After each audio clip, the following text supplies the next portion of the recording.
Has the Bible been corrupted? Well, it depends on how you define corruption. If you define as manuscripts having variance between one another, then yes, it's been corrupted.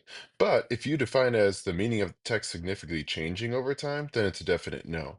Let me explain what I mean.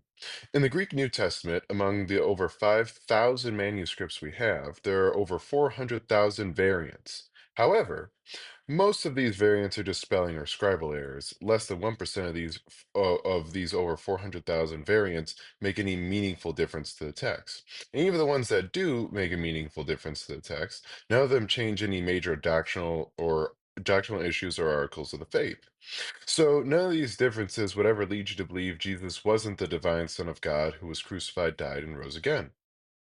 Now, this is remarkable given the wide range of manuscripts that we have, and they all agree on the major articles of the faith. We also see this too with the Old Testament. For the longest time, our oldest Hebrew manuscripts were the Masoretic text from around the 10th century. However, with the discovery of the Dead Sea Scrolls, we have some manuscripts dating back to the early 2nd century BC, including the Great Isaiah Scroll, which is nearly identical to the Isaiah that we have today.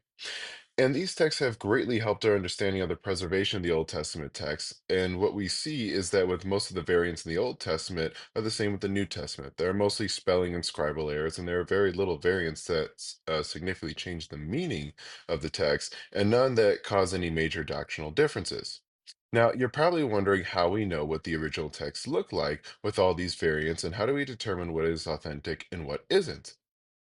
This is through a process called textual criticism, where scholars evaluate all the manuscripts and try to reconstruct what the original may have looked like.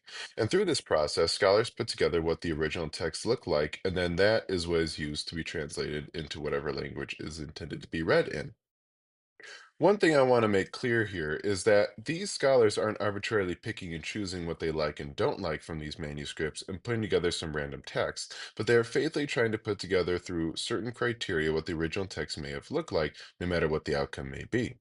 Some of the criteria that the textual critics use are, for one, preferring older manuscripts as opposed to later ones, since they were closer to the time the texts were originally written, so they tend to include fewer errors. Another is preferring a shorter ending as opposed to a longer ending, since normally words may have been added by scribes to clarify something, so if it is shorter, then it is likely to be the original.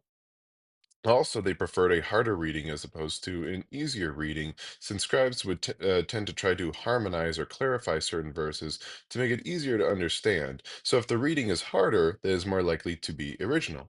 So, through these criteria, we are able to get a higher level of certainty of what the original text looked like from the thousands of manuscripts we have today. And this process is always ongoing. So let's say we found some new manuscripts that dated back to the early third century. It would be added to the other manuscripts that we have, and textual critics would try to see through these new manuscripts what may have been original and what may have not have been original. So like I said, this is constantly ongoing. But as I said earlier, through this process with all the variants, there's nothing that causes any major doctrinal issues. So we can be confident that what we have is reliable to know what we need to know to have saving faith. To give some real world examples of this, in chapter 16 of Mark, most Bibles, or most modern Bibles, will have a footnote saying verses 9 through 20 are not found in the earliest manuscripts. And if you read verse 8 of Mark chapter 16, it says that the women were afraid and said nothing. Now, that is a strange way to end the gospel, but if we read Mark throughout the entirety of it, disciples are constantly not understanding what Jesus was saying, or and what he was telling them, what he was teaching them. And this ending with the women not saying anything since they were afraid was the cherry on top. And Mark was most likely trying to convey to the audience to not be in unbelief like the original disciples were, and to understand what Jesus was saying when he says it. At least that's how I've always understood, and I've seen or not most, some scholars explain it this way. Now, it's obvious the women eventually told the disciples because the resurrection was made known throughout the world, and we all know about it today. So it seems Mark ended his gospel this way for literary purposes, which was common for biographers to do at the time, since they had a little bit more flexibility in storytelling when trying to convey a certain message than we do today. But you could see how the later scribes may have seen this ending as a problem, so it looks like they gathered certain aspects of the endings of other gospels and Acts and put together the longer ending as we have, or as we see in verses 11 through 20. Now, this is highly debated, and my interpretation could be wrong as to why I think the shorter ending is the correct one. But I think using the criteria I mentioned earlier, the shorter, harder, earlier ending seems to be the original. But whether it is or isn't, we still have evidence of Jesus rising from the dead in the previous verses, so it's not like we don't have any evidence of the resurrection from the ending being shorter. So, like I said, no major doctrinal beliefs are affected. Another one is the story of the woman caught in adultery in John chapter 7, verse 53, and then through chapter 8 through verse 11.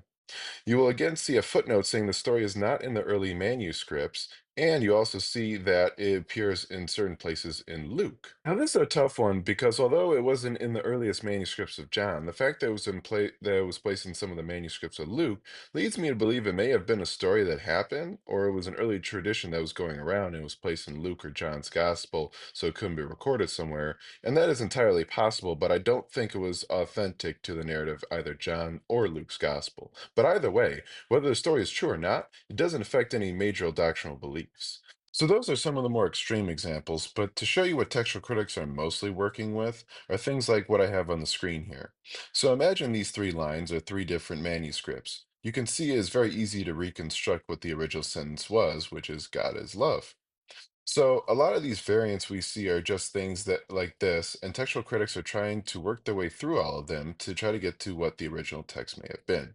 So with all this, it is easy to see that the Bible has not been corrupted, since we have endless amounts of manuscripts, and with all of those manuscripts, we don't have anything that would affect any major doctrinal beliefs, and through textual criticism, we can have a high level of confidence to know what the original text may have looked like.